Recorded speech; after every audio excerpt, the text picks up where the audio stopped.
¿Qué tal? ¿Cómo les va? Muy buenos días. Tal como quedó anunciado antes de la pausa, nuestra entrevista hoy en Telebuen Día es con Martín Valcorba, asesor del Ministerio de Economía y Finanzas y además una persona que ha estado encargada de la puesta en marcha de la Ley de Inclusión Financiera aquí en nuestro país. ¿Cómo le va? Buenos días, gracias por acompañarnos. Buenos días y gracias por la invitación. Estamos a poco más de 40 días que se cumple un año de la puesta en marcha de esta Ley de Inclusión Financiera. ¿Qué balance hacen ustedes cuando ya casi estamos para cumplir un año?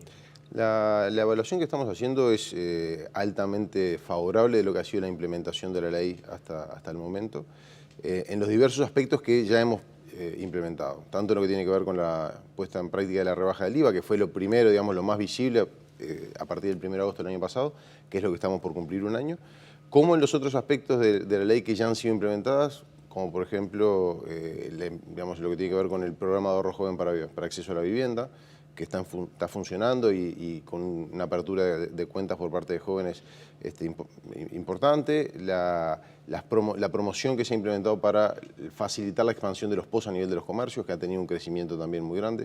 O sea, en todos esos aspectos la evaluación es altamente positiva. En lo que tiene que ver, por ejemplo, con el impacto que ha tenido la rebaja del IVA, no solo ha significado un beneficio para toda la población, sino que también ha permitido modernizar nuestro sistema de pagos, sustituyendo transacciones que se hacían en efectivo por transacciones que hoy se hacen en forma creciente con tarjetas de débito, que en lo que va de la implementación de la ley se han multiplicado por 5 la cantidad de transacciones que hacemos con tarjeta de débito. Eso significa un cambio muy importante en el funcionamiento del sistema de pagos. También se han prácticamente triplicado la cantidad de comercios que aceptan medios electrónicos, lo cual también da cuenta de una transformación muy grande en cómo funciona nuestro sistema de pagos, tendiendo hacia el uso más intensivo de medios de pagos que en otros países hace ya un tiempo que están bastante extendidos, pero que en Uruguay venían bastante rezagados. ¿Y es posible plantearse un horizonte para pensar, seguramente el efectivo, el circulante nunca se acabe, pero para pensar que la inmensa mayoría de las transacciones se haga por vía de las tarjetas de débito o crédito? Y la tendencia en el mundo va en esa dirección, ¿no? Es decir, tenemos ejemplos en países europeos, por ejemplo Dinamarca, que están en procesos digamos, de generalización del uso de los medios electrónicos en sustitución del efectivo, y no tenemos que ir tan lejos. Países como Brasil, también ya más cerca acá en la región, han tenido un uso cada vez más intensivo de medios electrónicos en sustitución del efectivo.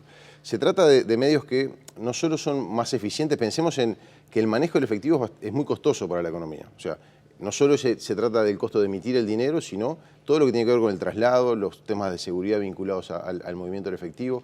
Digamos, son medios más efectivos, pero también son más seguros. Es decir, el andar con menos efectivo cada uno de nosotros encima, que los comercios tengan menos efectivo encima, también contribuyen a mejorar la seguridad. Por lo tanto, por todos estos motivos, el mundo va en esa dirección y también son más cómodos, ¿no? Es decir, quienes hoy tienen una tarjeta de débito o un instrumento de dinero electrónico, en lugar de ir al cajero, retirar el efectivo, poder usar ese mismo instrumento, esa misma tarjeta directamente en el comercio, también es un elemento de comodidad, que es lo que va pautando este cambio creciente en la forma de utilización de estos medios. ¿Y hay algún aspecto que ustedes entienden no ha funcionado de la manera que ustedes lo preveían?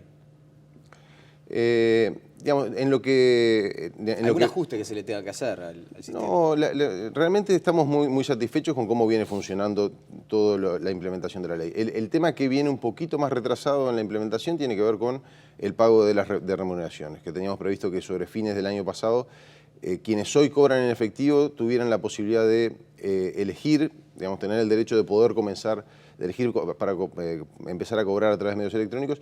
Eso ha venido un poquito, se ha demorado la implementación, fundamentalmente porque el compromiso que se asumió durante todo el proceso de discusión de la ley en el Parlamento era que el pago de remuneraciones comenzara una vez que los agentes no bancarios pudieran ofrecer ese servicio. Es decir, básicamente acá no se trata solo de poder cobrar las remuneraciones, las pasividades, los beneficios sociales a través de una cuenta bancaria, sino también poder cobrarlo a través de un instrumento de dinero electrónico que es el instrumento que la ley creó para que los agentes no bancarios pudieran participar ofreciendo estos servicios. Para que a la gente le quede claro que también instituciones de préstamo, por ejemplo, puedan ser donde uno reciba el dinero depositado de la cuenta de su salario. Por ejemplo, quienes han solicitado convertirse en emisores de dinero electrónico hasta la fecha han sido, por ejemplo, algunas de las redes de pagos, algunas cooperativas,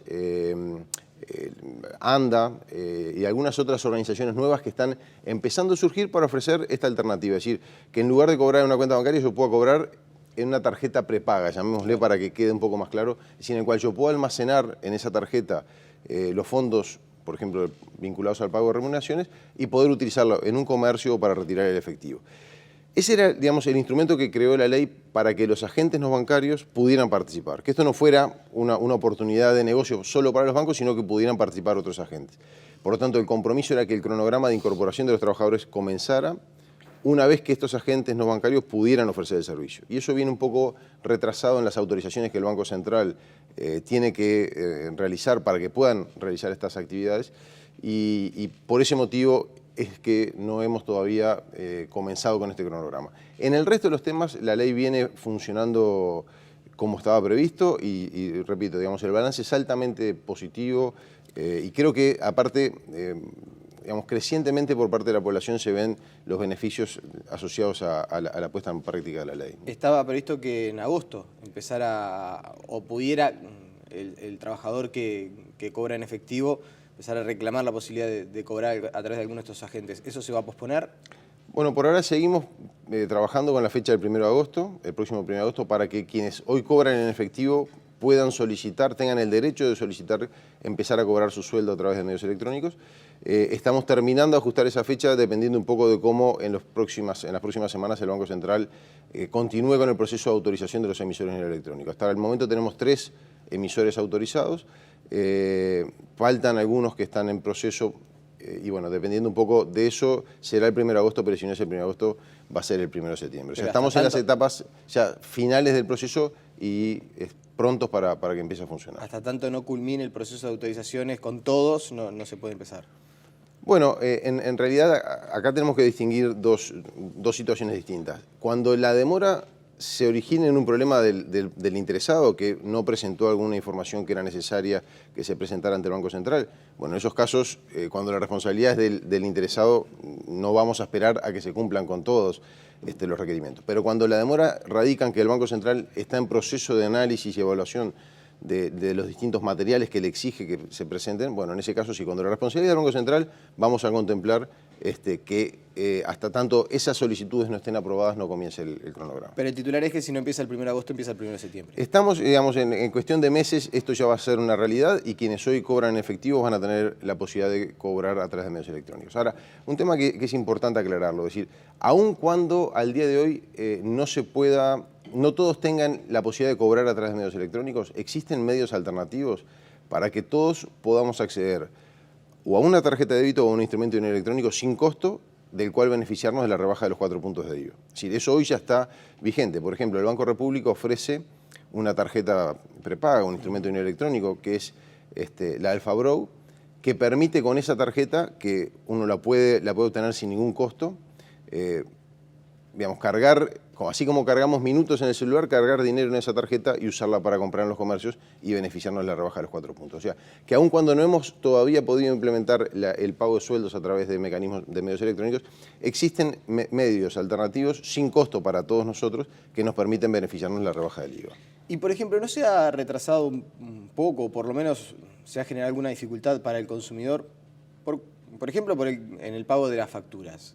Que todavía no se acepten todas las tarjetas de débito de instituciones privadas para el pago de facturas al momento de abonar en un local de cobranza. ¿Eso no es algo que la ley debería ajustar para hacer de alguna manera el mercado más equitativo también, ¿no? Que uno no tuviera que simplemente tener la tarjeta del Brow para poder pagar una factura de UTE, de Antel, de OCE?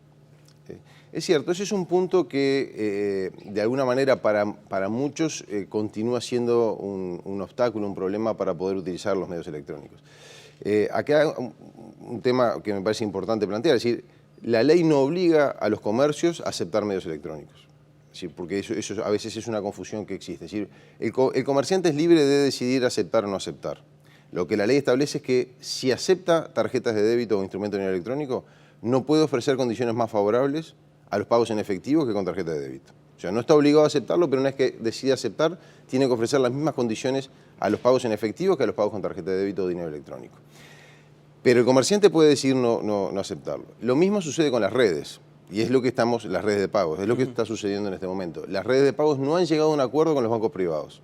Sí se ha llegado a un acuerdo con el Banco República para utilizar la tarjeta de débito del Banco República en las redes de cobranzas, en Hábitat o Red Pagos, para pagar facturas.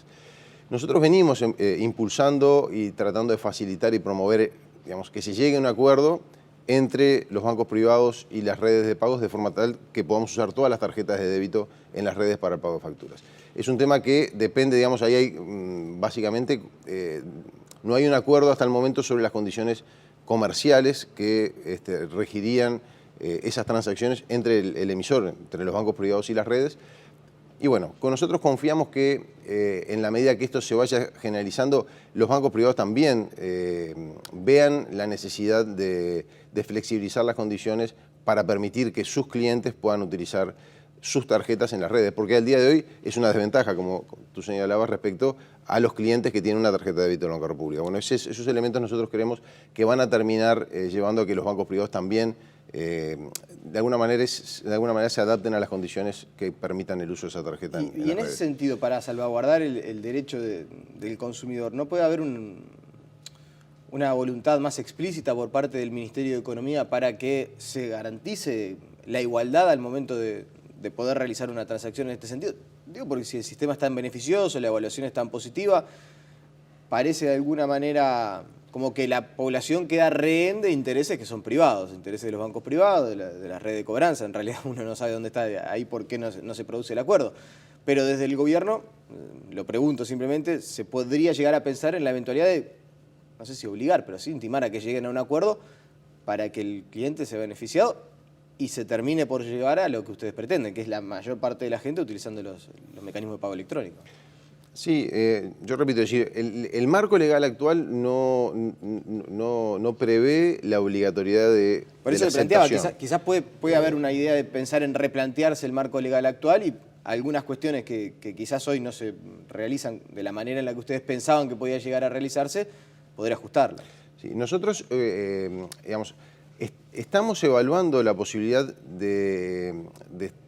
estamos discutiendo, todavía no hay una definición, pero de prever algunas situaciones en las cuales uno pueda establecer la obligatoriedad del uso de medios electrónicos. ¿Por ejemplo? Pero fundamentalmente asociados a razones de seguridad, ¿no? Es decir, por ejemplo, una estación de servicio en horario nocturno, los taxis en horario nocturno, en el cual el manejo del efectivo es un problema serio de seguridad. Bueno, en esos casos hay razones de interés general potentes vinculados precisamente a la seguridad y a la vida de los trabajadores que puede justificar el establecer una restricción que es importante, es decir, es una restricción a la libertad de los individuos de poder utilizar el efectivo para hacer transacciones.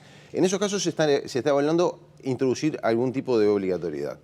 En lo que tiene que ver con la aceptación en general de los medios electrónicos, nosotros preferimos ir por el lado de los incentivos. Entonces, por un lado, facilitarle a los comerciantes que puedan acceder al uso y a la aceptación de los medios electrónicos en mejores condiciones. O sea, reduciendo los costos de utilización, porque ese es el otro tema. Es decir, para el comerciante, aceptar medios electrónicos tiene algún costo vinculado al arancel. Por lo tanto, generar una obligatoriedad del uso de un instrumento que tiene un costo son elementos complicados. Tiene que haber razones muy potentes para generar esa obligación de que el comerciante esté de alguna manera obligado a aceptarlo. Creemos que en los casos, cuando hay temas de seguridad de por medio, es un elemento que introduce otros elementos y que hay que tener en cuenta. En los otros vamos por el lado de los incentivos para facilitar el acceso al comercio y para que el propio consumidor de alguna manera genere presión sobre el comercio para que empiece a aceptar medios electrónicos. Cosa que está funcionando, ¿no? Porque vemos del contacto que tenemos con muchos comercios que el reclamo que sus clientes realizan para poder pagar con tarjeta de débito en particular es un elemento que cada vez más lleva a los comercios que hoy no aceptan a empezar a aceptar medios electrónicos. Y en el caso, por ejemplo, que se establezca la obligatoriedad para la utilización de las tarjetas de débito o medio de pagos electrónicos para las estaciones de servicio, para los taxis en horario nocturno, ¿sería bueno que se hiciera con una serie de modificaciones que se van a instrumentar, ya sea lo que en el mes de agosto, calculo que no se va a llegar, pero por ejemplo en diciembre con el tema del pago de alquileres? ¿Es pensable darse un tiempo, una ventana, un par de meses para terminar de definir y eventualmente anunciar una serie de modificaciones todas en conjunto? Sí, digamos, son cambios que están en etapa de evaluación que requieren modificaciones legales, por lo tanto es un proceso lento porque requiere que el Parlamento de alguna manera, que en el Poder Ejecutivo se termine de evaluar la conveniencia de ir por ese camino y que luego el Poder Legislativo lo apruebe. O sea, son medidas que sin duda su implementación va a llevar tiempo. El hecho de que todos tengamos la posibilidad de acceder a un medio electrónico sin ningún tipo de costo, sea a través de las tarjetas prepagas que comentaba hoy o los instrumentos electrónicos o las cuentas bancarias para el pago de remuneraciones, de sueldos, jubilaciones y demás, nos permite, en la medida que se ha universalizado el acceso a estos instrumentos, que todo el mundo puede acceder a un instrumento electrónico sin ningún costo, permite plantearnos esos desafíos. Es decir, ya no habría un obstáculo para nadie en que si en una estación de servicio o en un taxi por la noche solo se aceptan medios electrónicos, en la medida que todos podemos acceder a los medios electrónicos, ya no habría una restricción, porque si nosotros no facilitamos y no aseguramos el acceso universal a estos medios electrónicos, establecer una obligatoriedad del uso de los medios electrónicos puede generar dificultades. Por lo tanto, son etapas en las que tenemos que ir avanzando. La próxima etapa es la implementación del pago de remuneraciones, lo cual nos va a dar el derecho a todos a acceder a estos medios electrónicos con un conjunto de beneficios asociados, como por ejemplo, quienes opten por cobrar en una cuenta bancaria van a tener derecho a realizar hasta 8 transferencias interbancarias sin costo. Pensemos cuántas veces tenemos que hacer un giro al interior a alguna persona, a un familiar, o para pagar un alquiler o alguna operación que tengamos que realizar un giro, y el costo que hoy significa realizar ese giro a través de los distintos canales que podemos tener disponibles, sean las redes, sean los propios bancos. Bueno, cuando esté implementado el pago de remuneraciones nos va a permitir hacer hasta 8 transferencias por mes de bajo monto. No estamos hablando de transferencias de volúmenes elevados, pero sí, de montos relativamente significativos para lo que son las transacciones cotidianas, sin ningún tipo de costo. Entonces, hay un conjunto de beneficios que se van generando y que nos permiten a todos acceder a universalizar y democratizar el acceso a los medios electrónicos y de esa manera sí plantearnos desafíos como los que comentamos vinculados a temas de seguridad. No hay posibilidad de modificar lo establecido en el sentido de hasta el 31 de julio, corríjame si me equivoco, el descuento del 4% para el pago de transacciones vía débito, 2% por el pago de tarjeta de crédito. Eso se reduce a partir del 1 de agosto de este año. A partir del 1 de agosto lo que la ley prevé es que esa reducción de 4 puntos baje a 3 para las tarjetas de débito y la devolución de IVA de 2 puntos para la tarjeta de crédito pase a 1. Eso no está previsto que se modifique. Recordemos que el esquema es, hay una rebaja permanente de 2 puntos de IVA para las transacciones con tarjeta de débito o instrumento de dinero electrónico, y lo que hay son rebajas adicionales transitorias que operan como un mecanismo de promoción, de estímulo al uso del medio electrónico, que son los 4 puntos actuales, los 3 puntos que empiezan a regir a partir del 1 de agosto, por un año más, y luego se mantiene una rebaja permanente de 2 puntos para tarjeta de débito. Ese es el esquema que prevé la ley y que, por ahora no está previsto que se modifique. Quitar ese estímulo no puede significar que la gente no esté justamente tan incentivada, por ejemplo, a pagar con tarjeta de débito. Nosotros creemos que, en definitiva, lo que va operando paulatinamente es un cambio cultural, un cambio en los hábitos. Es decir, una vez que, creo que nos pasa a todos quienes, cuando nos vamos familiarizando con el uso de los medios electrónicos y nos vamos acostumbrando a que no es necesario que tengamos el efectivo encima y podamos pagar directamente con el medio electrónico, es más seguro, es más cómodo y por lo tanto, ese cambio en los hábitos, en la forma de pagar, no está necesariamente determinado porque el descuento sea de 4 puntos o 3 puntos. Porque además en su momento se había manejado que la renuncia fiscal que se hacía para esa rebaja en realidad iba a ser compensada por una mayor recaudación, por mayor formalización de la economía, sobre todo en los comercios pequeños. ¿Esto se ha podido comprobar? ¿La renuncia fiscal entró por otro lado? Vamos a decir, lo que se perdió de recaudar por estos 2 puntos extra de estímulo para que la gente compre con débito, ¿se pudo recaudar por la vía de mayor formalización? Bueno, estamos en proceso de realizar estudios que nos permitan tener una aproximación a ese fenómeno que no es sencillo porque no es observable. Es decir, nosotros no podemos saber exactamente qué hubiera sucedido con la recaudación si no hubiera estado en funcionamiento la devolución del IVA. Uno piensa que sin duda hay un efecto que, vía mayor formalización que redunda en mayor recaudación. Se están haciendo estudios, para aproximarnos en forma indirecta a esa realidad y poder llegar a una determinación. Lo que es claro es que la rebaja del IVA significa digamos, en forma directa se pierde recaudación porque es un beneficio, digamos, el IVA que no pagamos como consumidores, el Estado no lo recauda. Ese es el impacto directo. Luego están los impactos indirectos que, vía una mayor formalización, compensan parcialmente ese efecto. No hay una estimación aún sobre que nos permita cuantificar ese efecto. Sin duda, todos estos elementos llevan a que la economía sea más transparente y funcione de manera más equitativa, porque la evasión, el impuesto que no se paga es el impuesto más inequitativo. Es decir, porque hace que los comerciantes no estén en pie de igualdad, que haya comerciantes que cumplen con sus obligaciones y otros que no. Porque estamos hablando que, en definitiva, el comercio, cuando nos cobra a nosotros el IVA, en realidad no es un dinero propio, es un dinero que nos cobra a nosotros como consumidores y que lo recauda para el Estado. Lo que sucede cuando se evade, cuando no se pagan esos impuestos, nos estamos quedando, el comercio se está quedando con parte de nuestro dinero que nosotros lo estamos volcando al pago de impuestos. Me quedan un par de minutos y no quiero dejar de preguntarle, sabemos que está asesorando en su tarea como asesor del Ministerio de Economía en temas vinculados a la salud.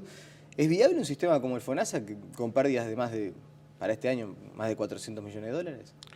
Bueno, en realidad nosotros no nos gusta analizarlo como una pérdida. Es decir, acá hay un resultado negativo, un resultado deficitario del FONASA cuando uno compara los ingresos que recibe el Fondo Nacional de Salud por aportes que realizan los trabajadores y las empresas vinculados a la cobertura de salud, con los gastos, con el egreso por lo que, digamos, el FONASA le paga a las mutualistas por la cobertura de salud. Claramente hay un resultado deficitario que la ley prevé, es decir, bueno, cuando los aportes no alcancen para cubrir los gastos, Renta General se aporta la diferencia. Lo que es cierto, digamos, ha habido un resultado que ha aumentado, ese déficit ha aumentado, asociado fundamentalmente al ingreso de nuevos colectivos a la cobertura del Seguro Nacional de Salud, fundamentalmente los cónyuges y los jubilados y pensionistas, que por definición son colectivos en los cuales los aportes que se realizan no alcanzan a cubrir los gastos asociados al pago de la cuota de salud de cada uno de estos colectivos. O sea, cuando se tomó la decisión en la administración pasada de avanzar en la universalización del Seguro Nacional de Salud incorporando a los jubilados, ya se sabía que el resultado iba a ser un aumento del déficit, un aumento de las necesidades que desde rentas generales se aportan recursos para financiar el funcionamiento del seguro de salud. Hace a la concepción y el diseño del seguro. Inclusive, digamos, hasta el 2016 van a seguir incorporándose jubilados y pensionistas y, por lo tanto, por ser colectivos deficitarios, el resultado va a seguir siendo negativo. Eso está, digamos, no hay desvíos respecto a lo proyectado. Por lo tanto, fueron decisiones que cuando se tomaron ya se asumía que eso tenía un costo y que era parte, digamos, del esquema de funcionamiento del Seguro Nacional de Salud.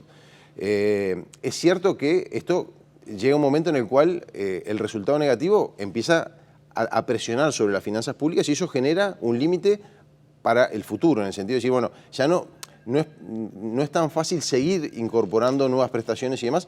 Si mañana, digamos, hubiera necesidad de incorporar nuevas prestaciones que generaran nuevos gastos para el Seguro Nacional de Salud, bueno, seguramente haya que pensar en que esto tenga que ser financiado a través de, por ejemplo, algún ajuste en lo que tiene que ver con los aportes. Pero hasta el momento está dentro de lo que eran las estimaciones que originalmente se habían hecho cuando se decidió que se incorporaran los jubilados. Si hay nuevas prestaciones, tiene que haber mayor dinero que pongamos los contribuyentes en los descuentos que se nos hace para el aporte del FONASA.